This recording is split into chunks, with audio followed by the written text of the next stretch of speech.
The search for an efficient means of locomotion over remote off-road services has led to the development of a completely new kind of vehicle with no axles, no wheels, no tracks. Instead, driving power is transmitted by weight-bearing rollers supported on bags of low-pressure air. The super-wide flexible airbags conform gently to the terrain over which they travel and are found to be ecologically non-destructive. Steering is accomplished by an articulating frame. Earlier models of the Bechtel Rolligon have been tested successfully on summer tundra, swamp, and sand. The new model RD85 was assigned the harshest transportation challenge of all.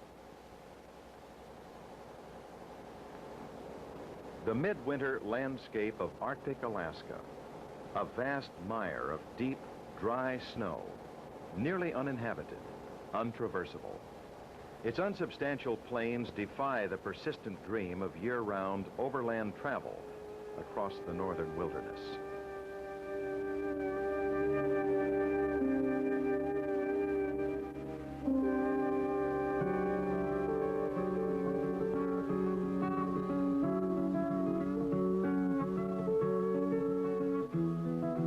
Leaving Fairbanks, Alaska, February 21st, 1972, minus 35 degrees. We have begun an adventure which some local skeptics, respectful of the northern winter, called impossible.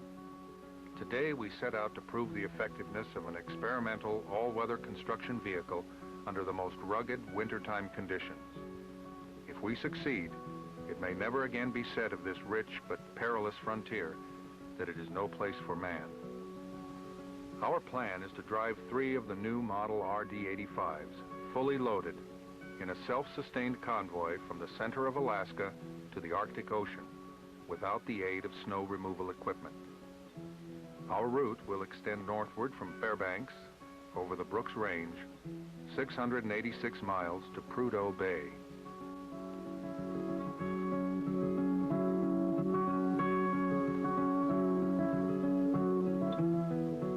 For the first 100 miles out of Fairbanks, we took advantage of a cleared government road for sustained maximum speed testing, around 25 miles per hour. No difficulties experienced. The 3 vehicles are loaded with an average weight in excess of 10 tons each. One unit carries a self-contained camper, which will be home for the 9 of us during the journey. The other 2 carry fuel, supplies, and equipment. All 3 as yet are untested. One vehicle had only 78 miles on the odometer as we left Fairbanks.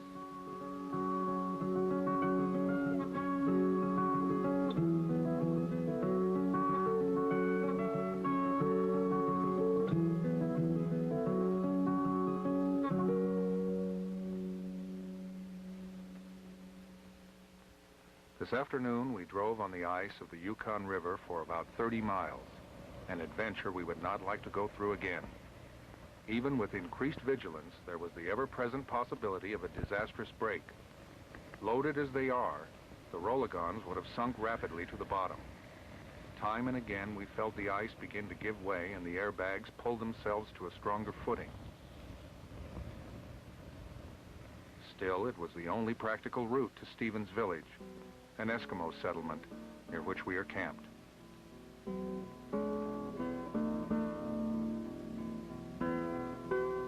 Log 176 miles in 12 hours. We've a long way to go.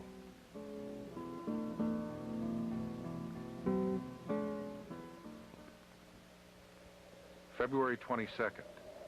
Having completed the first leg of our trip, we struck out across country for Bettles on the John River. For the first time, we encountered deep snow and high banks. Our progress slowed. The area was heavily wooded, very little wind to harden the surface, which was soft and powdery. Corn snow, it's called, making it extremely difficult to maintain traction.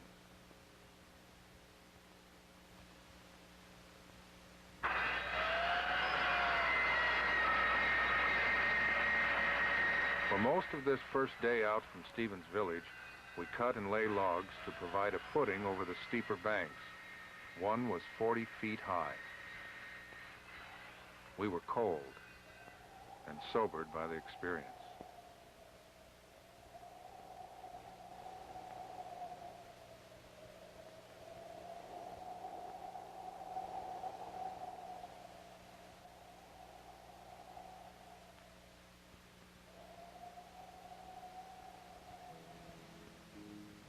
February 23rd. Temperature minus 10 degrees. Wind 25 knots, bringing chill factor to minus 65. Progress has been arduous and hard-won. We are following the route of an overland trail which was the beginning of a snow road to the north slope. The road has not been used for more than 2 years. The main asset it provides is a cleared passage through the forests of spruce. Without constant snow removal, it is impassable for conventional vehicles. Even our snowmobiles are practically useless. Driving in this stuff is a question of attitude. One must be stubborn, positive.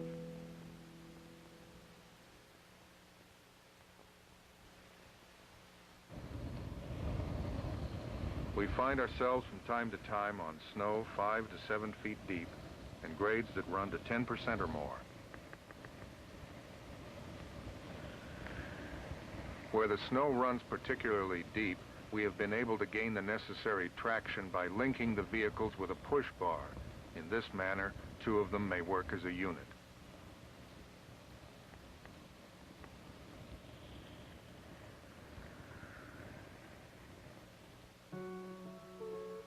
Today we took on fresh water at the Dal River near the Arctic Circle.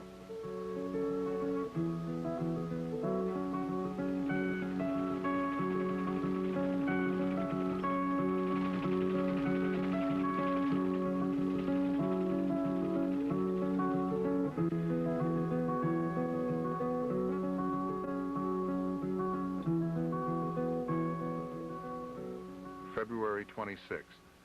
The entire day was spent struggling to climb a long, steep incline, 10 to 12 degrees, in deep, powdery snow. We had to lay 3-inch planks under the first rollers of the lead vehicle, drive over them, then move the heavy planks another 20 feet up the hill, over and over.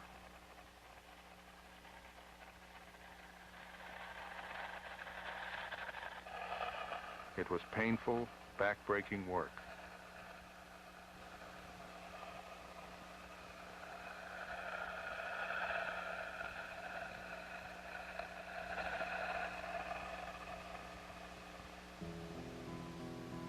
We'd started up the hill at 5 a.m. Around 7 o'clock this evening, we reached the top for a gain of 3.5 miles.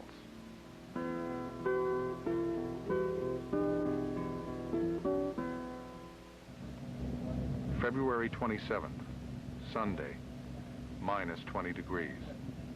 This was a fairly good day. We made 30 miles after only 3.5 miles yesterday and 5 the day before.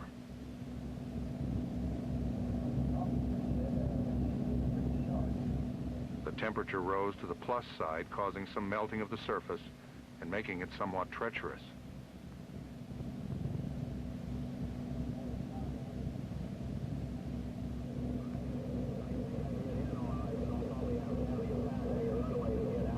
Our main link with the outside has been radio contact with a small reconnaissance plane.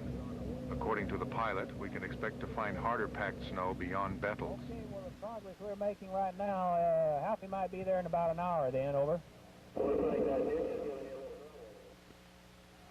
Looking at the footprint of the vehicle ahead, it is hard to believe that its gross weight is somewhere near 40,000 pounds. Yet a man jumping off the bed will sink to his chest.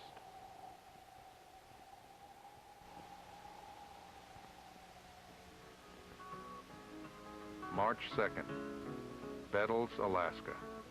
Log 104 miles on this leg in 10 days. Average daily mileage from Fairbanks, 31. We plan to spend about 3 days here for inspection and maintenance of the vehicles. We have traveled nearly halfway to our destination with only minor mechanical problems experienced thus far.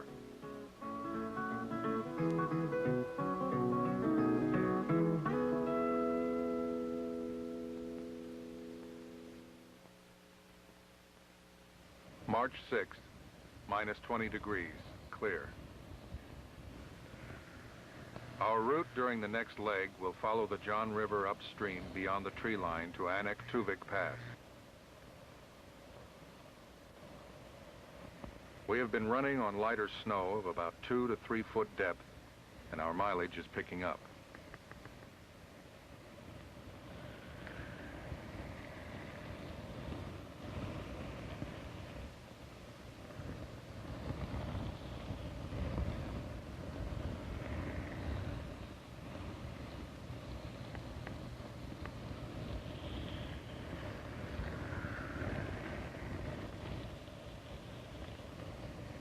Bag punctures caused by jagged rocks, caribou horns, and sharp sticks as hard as spears were repaired en route.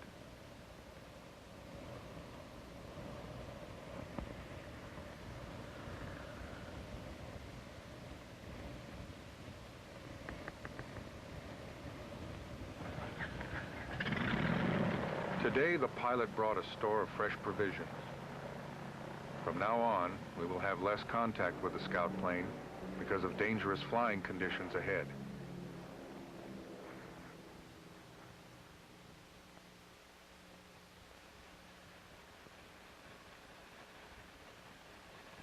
March 8th, climbing the Brooks Range. High winds brought the chill factor to around minus 70 degrees.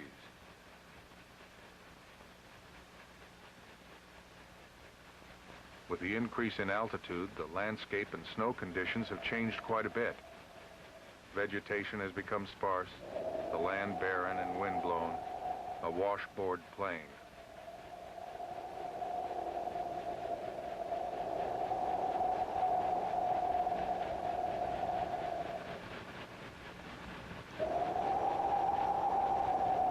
Driving on the John River hour after hour, we would occasionally splash through the thin top layer of an overflow, causing ice to build up on the drive rollers.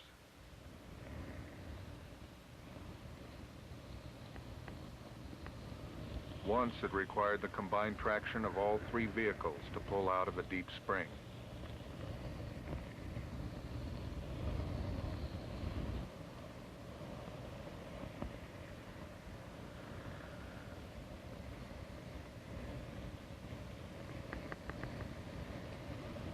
Log, 55 miles from Bettles in 2 days.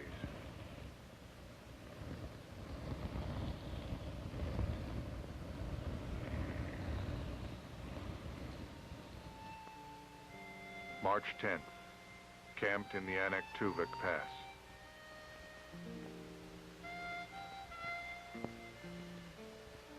Tonight, the crew is unusually quiet, due partly to exhaustion, partly to the overwhelming remoteness of the place.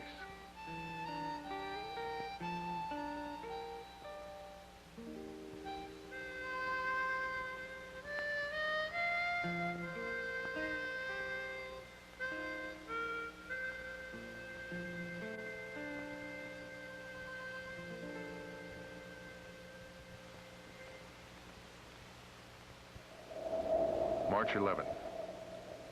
We've begun the 4th and final leg of our journey, following the Anak-Tuvik River down the north slope to the oil fields to Prudhoe Bay.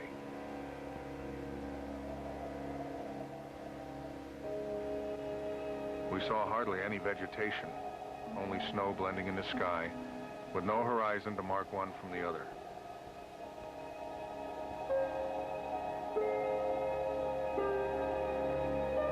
Whiteouts have become frequent, making it necessary to navigate by compass heading alone. The phenomenon causes loss of equilibrium and sense of foreboding, as though expecting at any moment to drive off the edge of a ravine.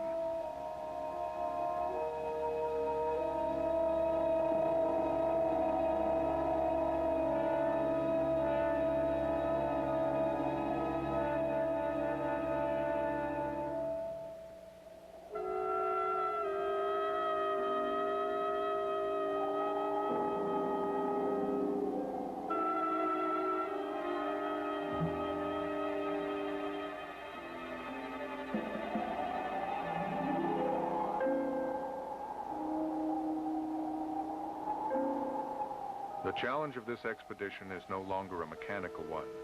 The machines have proved themselves.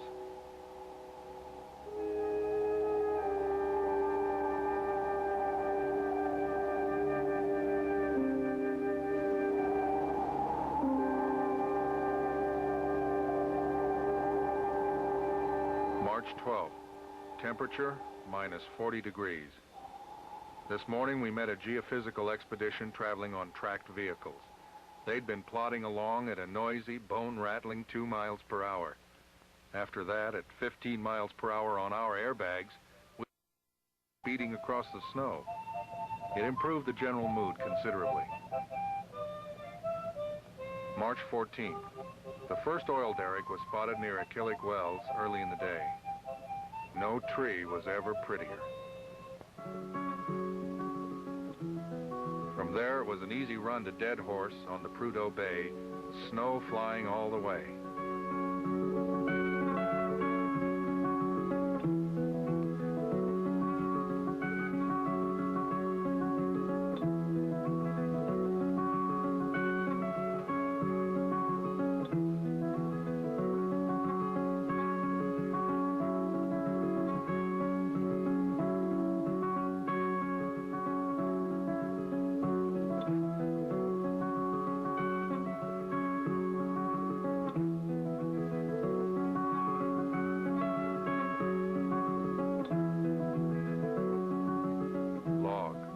Final entry. Arrived Prudhoe, 17 days from Fairbanks. No major breakdowns or equipment failure along entire route. Surviving nearly 700 miles of extreme Arctic conditions, the Bechtel Rolligon RD-85 has demonstrated its wintertime capability for use in transportation and construction in remote polar regions. There is much to be done, much to preserve.